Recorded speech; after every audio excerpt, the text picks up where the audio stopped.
And I want to argue that we are living through and are right at the key moment of a change in the way ideas are created and spread and implemented. We started with the factory idea, that you could change the whole world if you had an efficient factory that could churn out change.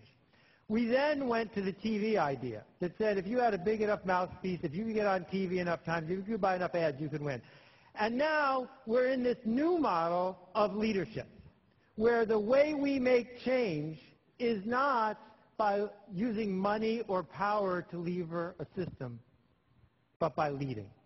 So let me tell you about the three cycles. The first one is the factory cycle. Henry Ford comes up with a really cool idea.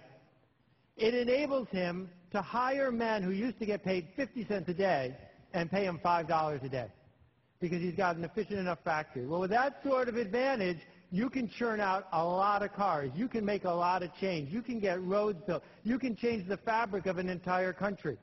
That the essence of what you're doing is you need ever cheaper labor and ever faster machines.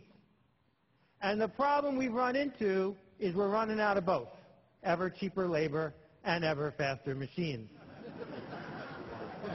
So we shift gears for a minute and say, I know, television, advertising, push, take a good idea and push it on the world. I have a better mousetrap, and if I can just get enough money to tell enough people, I'll sell enough. And you can build an entire industry on that. If necessary, you can put babies in your ads. If necessary, you can use babies to sell other stuff. And if babies don't work, you can use doctors. But be careful, because you don't want to get an unfortunate juxtaposition when you're talking about one thing instead of the other. This model requires you to act like the king, like the person in the front of the room throwing things to the peons in the back. That you are in charge and you're going to tell people what to do next.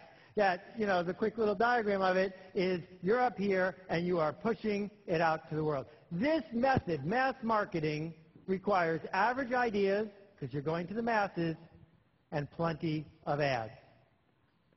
What we've done as spammers is tried to hypnotize everyone into buying our idea, hypnotize everyone into donating to our cause, hypnotize everyone into voting for our candidate.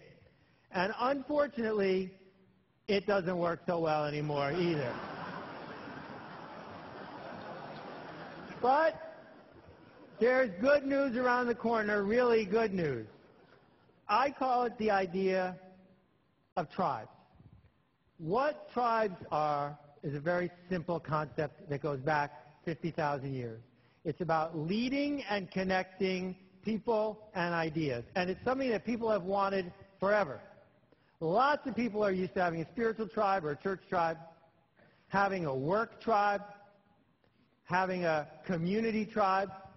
But now, thanks to the internet, thanks to the explosion of mass media, thanks to a lot of other things that are bubbling through our society around the world, tribes are everywhere. Theodore Kaufman has pioneered new ways of thinking about environmental architecture. She doesn't do it by quietly building one house at a time.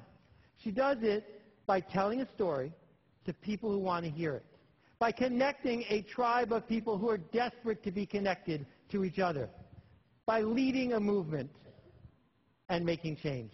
And around and around and around it goes. So 3 questions I'd offer you. The first one is, who exactly are you upsetting? Because if you're not upsetting anyone, you're not changing the status quo. The second question is, who are you connecting? Because for a lot of people, that's what they're in it for. The connections that are being made one to the other. And the third one is, who are you leading? Because focusing on that part of it, not the mechanics of what you're building, but the who and the leading part is where change comes. So you don't need permission from people to lead them. But in case you do, here it is. They're waiting, we're waiting for you to show us where to go next. So here's what leaders have in common. The first thing is they challenge the status quo. They challenge what's currently there. The second thing is they build a culture, a secret language, a 7-second handshake, a way of knowing that you're in or out. They have curiosity about the people in the tribe, curiosity about outsiders, They're asking questions. They connect people to one another. Do you know what people want more than anything? They want to be missed. They want to be missed the day they don't show up. They want to be missed when they're gone. And tribe leaders can do that. And it's fascinating because all tribe leaders have charisma, but you don't need charisma to become a leader. Being a leader gives you charisma. And if you look and study the leaders who have succeeded, that's where charisma comes from the leading. And finally, they commit. They commit to the cause, they commit to the tribe, they commit to the people who are there.